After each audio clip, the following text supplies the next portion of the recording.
আসসালামু আলাইকুম। এই যে আপনারা আমার হাতে দুইটা ধানের চারা দেখতে পাচ্ছেন। এর হচ্ছে দুইটা পাতা হলুদ। এই যে আপনারা দেখতে পাচ্ছেন, এই হলুদটা কিন্তু বিএলবির কারণে নয়, এটি হচ্ছে পোকার আক্রমণে। আমরা যদি একটা জিনিস খেয়াল করি, আমরা যে আমাদের জমিতে মাজরা পোকার আক্রমণ হয়, বীজতলায় মাজরা পোকার আক্রমণ হয়, আমরা কিভাবে বুঝবো? আমরা যদি এরকম মরা দিক দেখি, আমরা ওই জমিতে যাব, যাওয়ার পরে এই যে আমরা যেই পাতাটা আছে, যে মরা দিকটা আছে, এটা হচ্ছে মূলটা। এই যে মরার দিকটা, আমরা এই মরা দিকটা আস্তে করে টান দিব। টান দিলে দেখব আমাদের উঠে চলে এসেছে। এই যে উঠে চলে এসেছে। আমরা যদি আরেকটু দেখাই, এই যে এখানে কীড়ার মতো সৃষ্টি হয়েছে, এটা মূলত মাজরা পোকা দ্বারাই এই ডালটা আক্রমণ হয়েছে।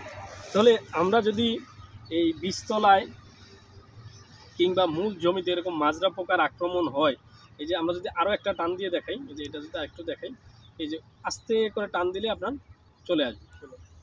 এটা মূলত মাজরা পোকার আক্রমণ হয়েছে। আমরা যদি মাজরা পোকা দমন করতে চাই, তাহলে হচ্ছে কার্টাপ গ্রুপের কীটনাশক 1 লিটার পানিতে 2 গ্রাম হারে মিশিয়ে আমরা স্প্রে করে দিতে পারবো।